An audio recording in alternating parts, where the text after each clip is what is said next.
Rank in economics YouTube ಚಾನಲ್ಗೆ ತಮ್ಮೆಲ್ಲರಿಗೂ ಸ್ವಾಗತ. ಇಂದಿನ ತರಗತಿಯಲ್ಲಿ ದ್ವಿತೀಯ PUC ವಿದ್ಯಾರ್ಥಿಗಳಿಗಾಗಿ ಸಮಗ್ರ ಅರ್ಥಶಾಸ್ತ್ರಕ್ಕೆ ಸಂಬಂಧಪಟ್ಟಂತೆ ಅಧ್ಯಾಯ 6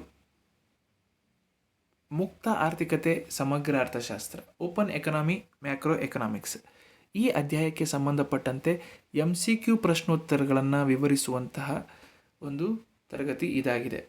so in this class we will discuss regarding MCQ questions with answers. So ಈ ಚಾಪ್ಟ್ರು ಸ್ಟಾರ್ಟ್ ಆಗೋದಕ್ಕೆ ಮುಂಚೆ ನಾವೊಂದು ಹಿನ್ನೆಲೆಯನ್ನು ತಿಳ್ಕೊಳ್ಬೇಕಾಗತ್ತೆ. ನಮ್ಮ ದೇಶ ನಮ್ಮ ಆರ್ಥಿಕ ಚರಿತ್ರೆಯಲ್ಲಿ, ನಮ್ಮ ಭಾರತ ದೇಶದ ಆರ್ಥಿಕ ಚರಿತ್ರೆಯಲ್ಲಿ 1991ನೇ ಒಂದು ಇಸ್ವಿಯನ್ನು ಒಂದು ಚಾರಿತ್ರಿಕ ಒಂದು ವರ್ಷ ಅಂತೇಳಿ ನಾವು ಕರಿತೀವಿ.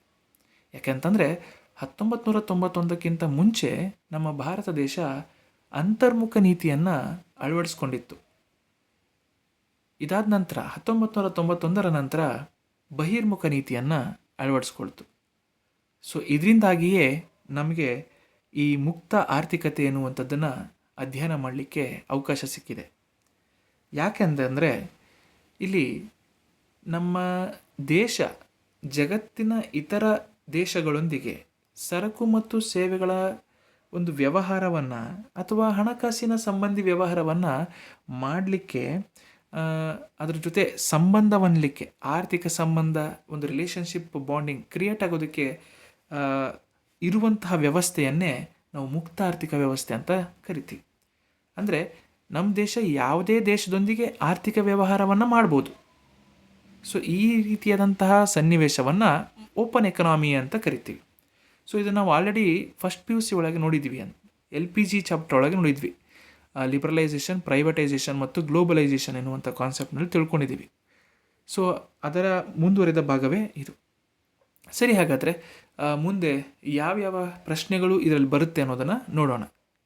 ಮೊದಲನೇ ಪ್ರಶ್ನೆ, ಅನುಭೋಗಿಗಳು ಮತ್ತು ಉತ್ಪಾದಕರು ದೇಶೀಯ ಮತ್ತು ವಿದೇಶಿ ಸರಕುಗಳ ನಡುವೆ ಆಯ್ಕೆ ಮಾಡಿಕೊಳ್ಳಬಹುದು. ಈ ಮಾರುಕಟ್ಟೆಯ ಕೊಂಡಿಯನ್ನು ಹೀಗೆನ್ನುವರು. ಆಪ್ಷನ್ ಎ ಹಣದ ಮಾರುಕಟ್ಟೆ ಕೊಂಡಿ, ಆಪ್ಷನ್ ಬಿ ಉತ್ಪನ್ನ ಮಾರುಕಟ್ಟೆ ಕೊಂಡಿ, ಆಪ್ಷನ್ ಸಿ ಶ್ರಮದ ಮಾರುಕಟ್ಟೆ ಕೊಂಡಿ, ಆಪ್ಷನ್ ಡಿ ಯಾವುದೂ ಅಲ್ಲ. The consumers and producers can choose between domestic and foreign goods. This market linkage is called financial market linkage, output market linkage, labour market linkage, and none of the above. The answer is option B output market linkage. ಉತ್ಪನ್ನ ಮಾರುಕಟ್ಟೆ ಕೊಂಡಿಯಾಗಿದೆ. ವಿದ್ಯಾರ್ಥಿಗಳೇ, ಇಲ್ಲಿ ಸರಕು ಮಾರುಕಟ್ಟೆ ಕೊಂಡಿ ಅಂದರೂ ಒಂದೇ, ಉತ್ಪನ್ನ ಮಾರುಕಟ್ಟೆ ಕೊಂಡಿ ಅಂತಂದ್ರೂ ಒಂದೇ. ಓಕೆ, ಅಂದರೆ ಈ ಅಂತಾರಾಷ್ಟ್ರೀಯ ವ್ಯಾಪಾರದ ಮೂಲಕ ನಮ್ಮ ದೇಶದ್ದು ಮತ್ತು ವಿದೇಶಿಯ ಸರಕುಗಳ ವ್ಯಾಪಾರವನ್ನು ಸಾಧ್ಯವಾಗಿಸುವಂಥ ಒಂದು ವ್ಯವಸ್ಥೆಗೆ, ಇದಕ್ಕೆ ಸರಕು ಮಾರುಕಟ್ಟೆ ಕೊಂಡಿ ಅಂತೇಳಿ ಕರಿತೀವಿ. ಅಂದರೆ ಈ ಸರಕು ಮಾರುಕಟ್ಟೆ ಕೊಂಡಿಯ ಮೂಲಕ ಅನುಭೋಗಿಗಳು ಮತ್ತು ಉದ್ಯಮಗಳು ತಮಗೆ ಬೇಕಾದ ವಸ್ತುಗಳನ್ನು ಆಯ್ಕೆ ಮಾಡಿಕೊಂಡು ಕೊಂಡುಕೊಳ್ಳಬಹುದು. ಈ ಥರ ಒಂದು ಸಾಧ್ಯತೆಗೆ ನಾವು ಔಟ್ಪುಟ್ ಮಾರ್ಕೆಟ್ ಲಿಂಕೇಜ್ ಅಂತೇಳಿ ಕರಿತೀವಿ. So here an economy can trade in goods and services with other countries. It is called output market linkage. And what about remaining thing? ಹಣಕಾಸು ಮಾರುಕಟ್ಟೆ ಕೊಂಡಿ ಅಂತ ಬರುತ್ತೆ, ಫಿನಾನ್ಷಿಯಲ್ ಮಾರ್ಕೆಟ್ ಅಂತೇಳಿ. ನೀವಿಲ್ಲಿ ಆಪ್ಷನಲ್ಲಿ ನೋಡ್ಬೋದು, ಫಿನಾನ್ಷಿಯಲ್ ಮಾರ್ಕೆಟ್ ಲಿಂಕೇಜ್ ಅಂತ ಬರುತ್ತೆ.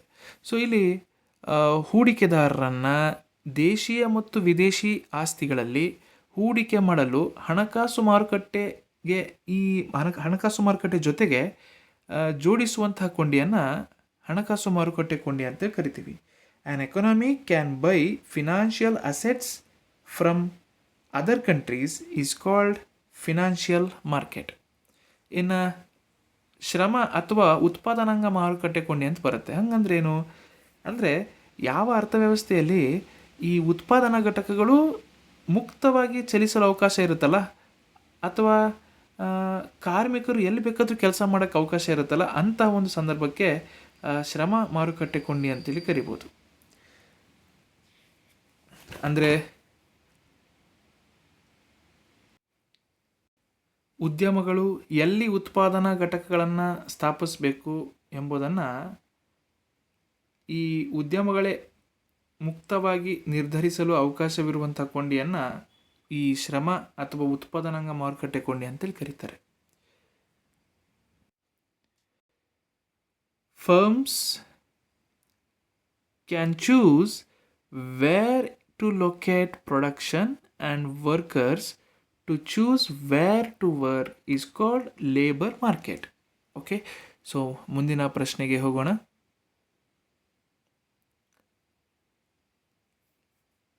ಬೇಡಿಕೆ ಮತ್ತು ಪೂರೈಕೆಗಳ ಮಾರುಕಟ್ಟೆ ಬಲಗಳಿಂದ ನಿರ್ಧಾರವಾಗುವ ವಿನಿಮಯ ದರವನ್ನು ಹೀಗೆಂದು ಕರೆಯುತ್ತೇವೆ. ಆಪ್ಷನ್ ಎ ಸ್ಥಿರ ವಿನಿಮಯ ದರ, ಆಪ್ಷನ್ ಬಿ ಡರ್ಟಿ ಬದಲಾಗುವ ವಿನಿಮಯ ದರ, ಆಪ್ಷನ್ ಸಿ ಬದಲಾಗುವ ವಿನಿಮಯ ದರ, ಆಪ್ಷನ್ ಡಿ ಯಾವುದೂ ಅಲ್ಲ. The exchange rate is determined by the market forces of demand and supply is called as a fixed exchange rate, B dirty floating exchange rate, option C flexible exchange rate, option D none of the above. The right answer is option C flexible exchange rate, ಬದಲಾಗುವ ವಿನಿಮಯ ದರ. So ಅಂದರೆ ಇಲ್ಲಿ ಅವರು ಡೈರೆಕ್ಟಾಗಿ ಅಲ್ಲಿ answer ಕೊಟ್ಟಿದ್ದಾರೆ, ಹಂಗಂದ್ರೇನು ಅಂತೇಳಿ ನಾವು ತಿಳಿಸ್ಬೇಕು ಅಷ್ಟೇ. ಸೊ ಬೇಡಿಕೆ ಮತ್ತು ಪೂರೈಕೆಗಳ ಮಾರುಕಟ್ಟೆ ಬಲಗಳಿಂದ ನಿರ್ಧಾರವಾಗುವ ವಿನಿಮಯ ದರವನ್ನು ಬದಲಾಗುವ ವಿನಿಮಯ ದರ ಅಂತೇಳಿ ನಾವು ಕರಿತೀವಿ.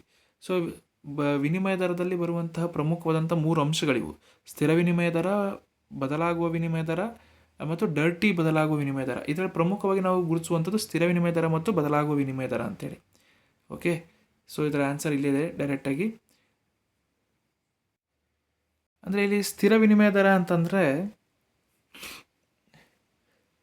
ಒಂದು ದೇಶ ತನ್ನ ಅಧಿಕೃತ ಕರೆನ್ಸಿಯನ್ನು ವಿದೇಶದ ಇತರೆ ಕರೆನ್ಸಿಗಳೊಂದಿಗೆ ವಿನಿಮಯ ಮಾಡಿಕೊಳ್ಳುವಂತಹ ದರವನ್ನು ಒಂದು ಸಾರಿ ನಿರ್ಧರಿಸಿದ ನಂತರ ಅದು ದೀರ್ಘಕಾಲದವರೆಗೆ ಸ್ಥಿರವಾಗಿ ಉಳಿದಿದ್ದರೆ ಅದನ್ನು ನಾವು ಸ್ಥಿರ ವಿನಿಮಯ ದರ ಅಂತೇಳಿ ಕರಿತೀವಿ.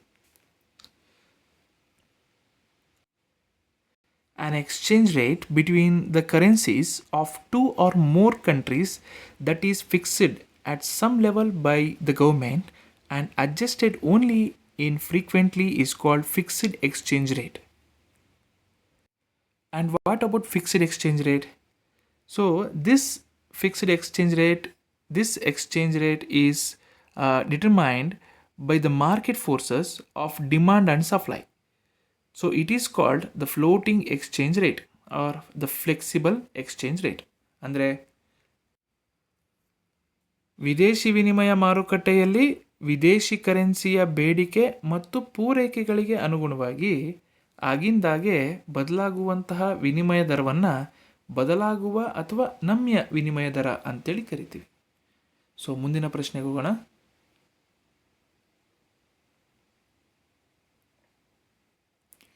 ಜಗತ್ತಿನ ಇತರ ದೇಶಗಳು ಮತ್ತು ದೇಶವಾಸಿಗಳ ನಡುವೆ ಈ ವ್ಯವಹಾರಗಳನ್ನು ಸಂದಾಯ ಬಾಕಿಯು ದಾಖಲಿಸುತ್ತದೆ. ಆಪ್ಷನ್ ಎ ಸರಕುಗಳು, ಆಪ್ಷನ್ ಬಿ ಸೇವೆಗಳು, ಆಪ್ಷನ್ ಸಿ ಆಸ್ತಿಗಳು, ಆಪ್ಷನ್ ಡಿ ಮೇಲಿನ ಎಲ್ಲವೂ ಹೌದು. The balance of payments record these transactions between residents and with the rest of the words. Option A goods, option B services, option C assets, option D all of the above. The right answer is all of the above, ಮೇಲಿನ ಎಲ್ಲವೂ ಹೌದು. So ಇದೊಂದು direct questions ಆಗಿದೆ. ಅಂದರೆ ಜಗತ್ತಿನ ಇತರ ದೇಶಗಳು ಮತ್ತು ದೇಶವಾಸಿಗಳ ನಡುವೆ ಈ 3 ವಿಧಾನಗಳಿಂದ ಸಂದಾಯ ಬಾಕಿಯು ದಾಖಲಿಸುತ್ತದೆ.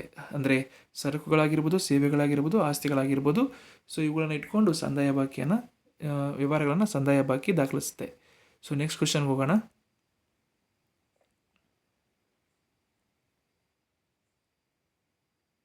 ವಿದೇಶಿ ಕರೆನ್ಸಿಯ ರೂಪದಲ್ಲಿನ ಒಂದು ದೇಶದ ಕರೆನ್ಸಿಯ ಬೆಲೆಯ ದರವನ್ನು ಹೀಗೆಂದು ಕರೆಯಲಾಗುತ್ತದೆ.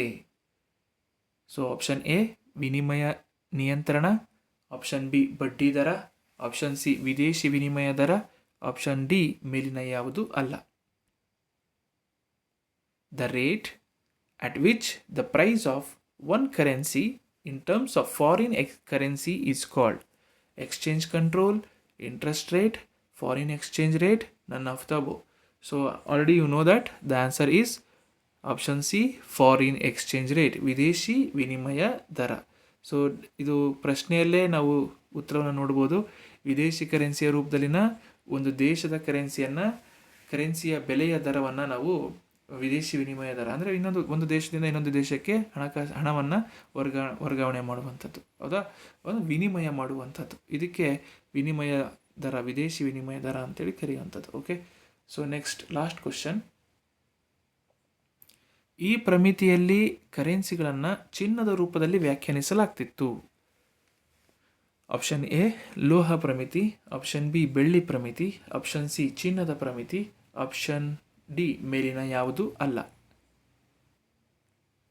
In this standard all currencies var defined in terms of gold, metal standard, silver standard, gold standard, none of the above. So ಸರಿಯಾದ ಉತ್ತರ ಗೋಲ್ಡ್ ಸ್ಟ್ಯಾಂಡರ್ಡ್. ಸೊ ನೀವಿಲ್ಲಿ ಪ್ರಶ್ನೆಯೊಳಗೆ ಅದನ್ನು ಉತ್ತರವನ್ನು ಗುರುತಿಸ್ಬೋದು. ಸೊ ಏನಂತಂದರೆ ಇಲ್ಲಿ ಜಗತ್ತಿನಲ್ಲಿ ಚಿನ್ನದ ಪ್ರಮಿತಿ ಎನ್ನುವಂಥ ಒಂದು ಕಾನ್ಸೆಪ್ಟ್ ಬರುತ್ತೆ. ಅಂದರೆ ಸುಮಾರು 1870ರಿಂದ 1914 ಒಂದು ಜಾಗತಿಕ ಮಹಾಯುದ್ಧದ ಒಂದು ಸಂದರ್ಭದಲ್ಲಿ ಸ್ಥಿರ ವಿನಿಮಯ ಪದ್ಧತಿಯ ಅಂಶವಾದಂತಹ ಚಿನ್ನದ ಪ್ರಮಿತಿಯು ಅಸ್ತಿತ್ವದಲ್ಲಿತ್ತು ಎನ್ನುವಂಥದ್ದು. ಅಂದರೆ ಈ ಪದ್ಧತಿಯಲ್ಲಿ ಎಲ್ಲ ಕರೆನ್ಸಿಗಳ ಬಾಹ್ಯ ಮೌಲ್ಯವನ್ನು ಚಿನ್ನದ ರೂಪದಲ್ಲೇ ವ್ಯಾಖ್ಯಾನಿಸಲಾಗ್ತಿತ್ತು, ಹೌದಾ. ಸೊ ಹೀಗಾಗಿ ವಾಸ್ತವವಾಗಿ ಕೆಲವು ಕರೆನ್ಸಿಗಳು ಚಿನ್ನದಿಂದಲೇ ರಚಿತವಾಗಿದ್ದವು. ಹೀಗಾಗಿ ವಿನಿಮಯ ದರವನ್ನು ಚಿನ್ನದ ರೂಪದಲ್ಲೇ ನಿರ್ಧರಿಸಲಾಗ್ತಿತ್ತು. ಸೊ ಹೀಗಾಗಿ ಪ್ರಪಂಚದ ಎಲ್ಲ ಕೇಂದ್ರ ಬ್ಯಾಂಕುಗಳು ಅನಿಯಮಿತವಾದಂತಹ ಪ್ರಮಾಣದಲ್ಲಿ ನಿರ್ದಿಷ್ಟ ಬೆಲೆಯಲ್ಲಿ ಕೊಳ್ಳುವ ಮತ್ತು ಮಾರುವ ಕೆಲಸಕ್ಕೆ ಇದು ಮುಂದಾಗ್ತವೆ. ಅದು ಚಿನ್ನದ ಪ್ರಮಿತಿಯಿಂದಲೇ ಮಾಡಲಾಗ್ತದೆ. ಹಾಗಾಗಿ ಈ ಪ್ರಮಿತಿಯಲ್ಲಿ ಕರೆನ್ಸಿಗಳನ್ನು ಚಿನ್ನದ ರೂಪದಲ್ಲಿ ವ್ಯಾಖ್ಯಾನ ಮಾಡಲಾಗ್ತಿತ್ತು ಅನ್ನುವಂಥದ್ದು ಪ್ರಶ್ನೆಗೆ ಒಂದು ಎಕ್ಸ್ಪ್ಲನೇಷನ್ ಆಗಿದೆ. ಸೊ ವಿದ್ಯಾರ್ಥಿಗಳೇ, ಇಲ್ಲಿಗೆ 6ನೇ ಅಧ್ಯಾಯ ಸಮಗ್ರ ಅರ್ಥಶಾಸ್ತ್ರ, ಸೂಕ್ಷ್ಮ ಮತ್ತು ಸಮಗ್ರ ಅರ್ಥಶಾಸ್ತ್ರದ ಎಲ್ಲ ಪಾಠಗಳು ಏನಾಗಿದ್ದಾವೆ, MCQ ಪ್ರಶ್ನೋತ್ತರಗಳನ್ನು ನಾವು ಇವತ್ತಿನ ದಿನ ಎಕ್ಸ್ಪ್ಲೇನ್ ಮಾಡ್ಕೊಂಡ್ವಿ. ಇನ್ನು ಮುಂದಿನ ತರಗತಿಯಲ್ಲಿ ಫಿಲ್ ಇನ್ ದ ಬ್ಲ್ಯಾಂಕ್ಸ್, ಪರೀಕ್ಷಾ ದೃಷ್ಟಿಯಿಂದ ಬಿಟ್ಟ ಸ್ಥಳ ತುಂಬಿರಿ ಎನ್ನುವಂಥ ಪ್ರಮುಖವಾದಂಥ ಪ್ರಶ್ನೋತ್ತರಗಳನ್ನು, ಎಲ್ಲ ಅಧ್ಯಾಯಗಳಲ್ಲಿ ಬರುವಂತಹ ಪ್ರಶ್ನೋತ್ತರಗಳನ್ನು ನಾವು ನೋಡೋಣ. ಸೊ ಹೀಗೆ ತಾವು ಈ ಎಲ್ಲ MCQ ಪ್ರಶ್ನೋತ್ತರಗಳನ್ನ ತಾವು ಅಧ್ಯಯನ ಮಾಡಿದ್ದೀರಿ ಅಂತ ತಿಳ್ಕೋತಾ, ಇನ್ನು ಯಾರ್ಯಾರು ಹೊಸದಾಗಿ ಚಾನಲ್ಗೆ ಭೇಟಿ ನೀಡಿದ್ದೀರಿ ಅವರೆಲ್ಲ ಎಲ್ಲ ತರಗತಿಗಳನ್ನು ಕೇಳಿ ಆ MCQ ಪ್ರಶ್ನೋತ್ತರಗಳನ್ನು ಅಭ್ಯಾಸ ಮಾಡಿ ಪ್ರತಿದಿನ ಎಕನಾಮಿಕ್ಸ್ ಓದೋದಕ್ಕೆ ಅಂತೇಳಿ 20 ನಿಮಿಷ ದಿನದಲ್ಲಿ ಮೀಸಲಿಡಿ, 20ರಿಂದ ಅರ್ಧ ತಾಸು ಮೀಸಲಿಡಿ ಅಂತ ಹೇಳ್ತಾ, ಇದರಿಂದ ನಿಮ್ಮ ಮುಂದಿನ ಒಂದು ದ್ವಿತೀಯ PUC ತರಗತಿಯಲ್ಲಿ ಹೆಚ್ಚು ಅಂಕಗಳನ್ನು ಪಡೆಯಲಿಕ್ಕೆ ಅಥವಾ 100ಕ್ಕೆ 100 ಅಂಕಗಳನ್ನು ಪಡೆಯಲಿಕ್ಕೆ ಸಾಧ್ಯ ಆಗುತ್ತೆ ಅಂತ ನಾನು ಖಡಾಖಂಡಿತವಾಗಿ ಹೇಳ್ಬೋದು. ಸೊ ಹೀಗೆ ಎಷ್ಟೋ ನನ್ನ ವಿದ್ಯಾರ್ಥಿಗಳು ಈ ರೀತಿ ಅಧ್ಯಯನ ಮಾಡಿ 100ಕ್ಕೆ 100 ಮತ್ತು 100ಕ್ಕೆ 99 ಅಂಕಗಳು, 100ಕ್ಕೆ 98 ಅಂಕಗಳನ್ನು ಹೀಗೆ ಈ ಇತ್ತೀಚಿನ ದಿನಗಳಲ್ಲಿ 100ಕ್ಕೆ 100 ಅಂಕಗಳನ್ನು ಪಡೆದಂಥ ವಿದ್ಯಾರ್ಥಿಗಳನ್ನು ಕೂಡ ನಾವು ನೋಡ್ತಿದ್ದೇವೆ. ಸೊ ಹೀಗೆ ಅರ್ಥಶಾಸ್ತ್ರ ಕಬ್ಬಿಣದ ಕಡಲೆ ಅಲ್ಲ. ಯಾವುದೇ ರೀತಿಯಾಗಿ ನಾವು ಎಷ್ಟು ಡಿಫಿಕಲ್ಟ್ ಆಗಿದೆ ಅಂತ ತಿಳ್ಕೊಂಡ್ರೂ ಕೂಡ ನಮಗೆ ಇದನ್ನು ಸರಿಯಾಗಿ ಅರ್ಥ ಮಾಡಿಕೊಂಡ್ರೆ ಇದು ಅರ್ಥಶಾಸ್ತ್ರ ಅಧ್ಯಯನ ನಮಗೆ ತುಂಬ ಅನುಕೂಲ ಆಗುತ್ತೆ ಅನ್ನುವಂಥದ್ದನ್ನು ಹೇಳ್ತಾ, ಮುಂದೆ ಹೀಗೆ ಎಲ್ಲ ಕಾನ್ಸೆಪ್ಟ್ಸ್ಗಳಲ್ಲಿಯೂ ಕೂಡ, ಎಲ್ಲ ವಿಭಾಗಗಳಲ್ಲಿ ಕೂಡ ಪರೀಕ್ಷೆಗೆ ಅನುಕೂಲವಾಗುವಂತೆ ನಿಮಗೆ ಈ ರೀತಿ ಕಂಟೆಂಟ್ಗಳನ್ನು ಕೊಡುವಂಥ ಒಂದು ಕೆಲಸವನ್ನು ಮಾಡ್ತಾ ಇರ್ತೀನಿ. ಅಲ್ಲಿವರೆಗೆ ಅಧ್ಯಯನಶೀಲರಾಗಿರಿ ಅಂತ ಹೇಳ್ತಾ ಧನ್ಯವಾದಗಳು.